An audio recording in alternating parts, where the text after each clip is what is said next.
سنة. 120 سنة. احفظ القصة دي عشان تقولها لكل واحد ما سمعهاش، عشان تعرف احنا بندور على ايه. انت تفكر والله يدبر. 120 سنة تزوج، ربنا كرمه ب10 أولاد وبنات. بعد عند 70 سنة، عند 70 سنة مراته ماتت. قال لي ولادي اتجوز، صحتي حلوة، عنده شركات، عنده عقارات، معاه فلوس، قال اتجوز. اولاده قالوا له حق الله ما انت متجوز، استحالة تتجوز. عايز ديليفري نجيب لك ديليفري، عاوز ممرضات نجيب لك ممرضات، دكاتره، انما تتجوز مش هيحصل. طب اولاده مش عاوزين يتجوز طمعا في الايه؟ في الميراث. العشر طمعا فين؟ في الميراث. بيقول كل يوم الصبح اصبح الصبح الاقي بنتي بتبص لي كانها بتقول خدوا يا رب. ابص لابني، ابني لبن العصفور بيجيبهولي بس على مضض، على قرب، وبينه وبين نفسه يقول خدوا يا رب، خدوا يا رب، جرب من اجله يا رب، سايبه ليه يا رب. عنده 10. عارف اللي حصل؟ بيقول كان عندي 70 سنة. ايه اللي حصل؟ قال لما وصلت 80 سنة، 10 سنوات، ال10 اولادي كل سنة واحد يموت، بعد 10 سنوات ال10 تحت التراب وانا فوق التراب. الله اكبر الله اكبر الله اكبر. مشيناها خطا كتبت عليه، ومن كتبت عليه خطا مشاء، وارزاق لنا متفرقات، فان لم تاته منا اتاها، ومن كتبت منيته بارض فلن يموت بارض سواها. صليتم على سيدنا رسول الله صلى الله عليه واله وسلم. اكبر رجال الاعمال بدوله لبنان اسمه امين البستاني. ماله ده؟ شاف حته ارض حلوه وبنى افخر واعظم قبر له بمدينه بيروت بدوله لبنان. عمل التربه بتاعته، عملها بكم مليون الله اعلم، زي بتاعت الرؤساء كده. ايه اللي جرى؟ ده من كبار رجال الاعمال، اغنى اغنياء دوله لبنان، امين البستاني. ايه اللي حصل؟ ركب الطائره الخاصه بتاعته نزلت في المحيط، جابوا فلوس الدنيا كلها، طلعوا الطياره وما اخرجوا الجثمان. يدوروا على الجثمان مفيش.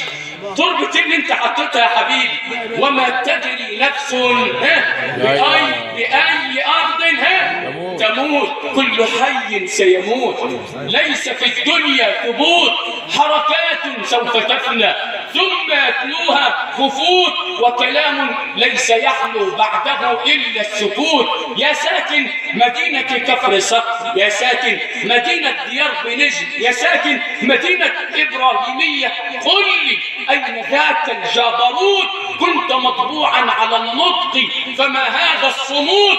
أين أملاك لهم في كل أفق ملكوت؟ زالت التيجان عنهم وخلت تلك التخوت، أصبحت أوطانهم من بعدهم وهي خبوط، لا سميع يفقه القول ولا حي يصوت، عمرت منهم قبور وخلت منهم بيوت، إنما الدنيا خيال باطل سوف يفوت، ليس للإنسان فيها غير تقوى الله قوت، وحد الحي الذي لا إله إلا الله.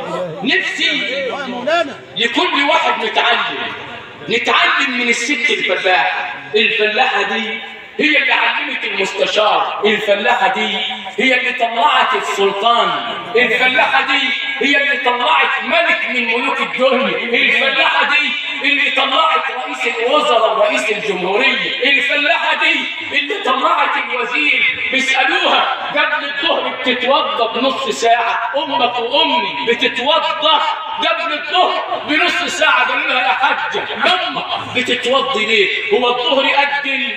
اسمع يا متعلم علشان تتعلم. يما انت بتتوضي قبل الظهر بنص ساعة ليه؟ هو الظهر أجل؟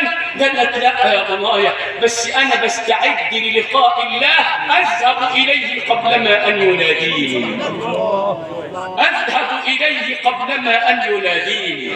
نفسي نتعلم، كفانا حقدا وحسدا، كفانا ضغينة وكراهية.